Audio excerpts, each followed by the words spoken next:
All right, Black Hive, it is Thursday, April 16th. We're coming to the end of the week, 2020. We got a strength and skill overhead squats. So this is really gonna be geared towards the strength side of things here. So make sure that you are engaging every muscle that you possibly can, from that core all the way to those shoulders, stacking those elbows right underneath those wrists, and getting those hands as close together as humanly possible. Remember, those knurlings on those bars are there to identify where your finger should go. So I usually place the knurling right between my index finger and my middle finger on the outside knurling, not the inside knurling.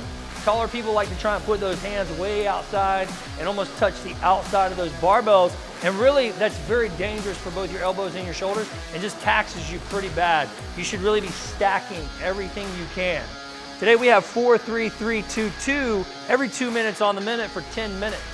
If you are not understanding what I'm talking about with that barbell and hand placement, highly recommend sandbag squats. Those sandbag squats we found are really starting to fix a lot of people's overhead squats and show them the stability they truly have when they have those wrists stacked over those shoulders. So moving 4, 3, 3, 2, 2, we want to think a little bit in terms of you can squat, you can come out of the squat rack and then jerk that barbell up overhead. Make sure those hands are placed appropriately. And for 4, we really want to think about what that jerk looks like, because typically that's going to be the debilitating factor of getting it overhead. Your legs are going to be able to hold and move the weight. Most times it's going to be your shoulders and holding that weight overhead. So we want to start somewhere kind of moderately. So get something that's probably 50, 60% of your 1 rep max, moving on to that 65, 70 at the 3, another 5% at the next 3, 2 and 2 should be done no more than 90% of your 1 rep max overhead squat. Again, video this stuff, put it on Facebook, put yourself out there, get some good advice. That's what we're all here for. Nothing else. PM a coach, get that information to them, let them take a look at it, maybe give you some advice. We're really seeing that hand placement changing the game for most athletes that are having problems with the overhead squats. Once we get from this strength skill, we're going into the WOD, 4 rounds for time.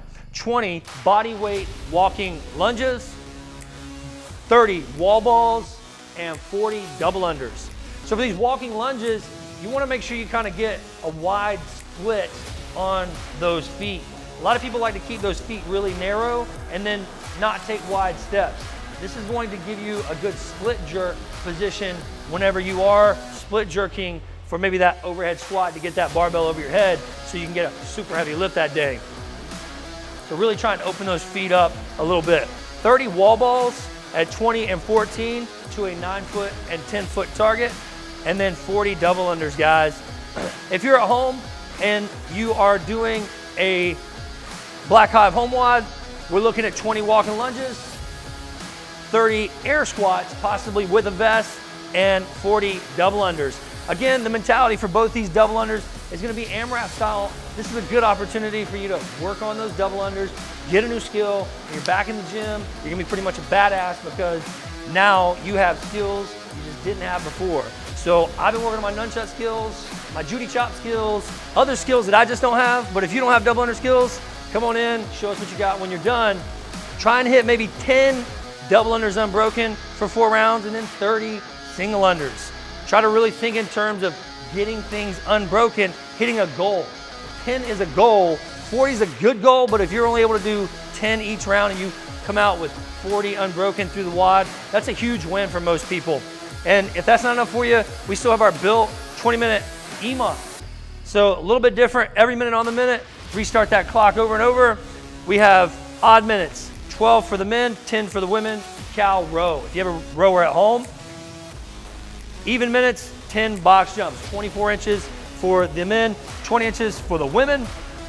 If you don't, we have a 100-meter sprint for the odd minute, and then find something to jump on, a tailgate of a truck, a stump, a chair, preferably a very sturdy chair. Anything that you may have as it relates to getting just jump up on their bench, anything like that. So give that some thought for 20 minutes and just get through the rounds. EMOMs are about trying to find that pace that you can really continue to work through the entirety of the actual work provided. So looking forward to the EMOM. I don't get to do a ton of them other than up here in the skill, which just keeps us on track for time.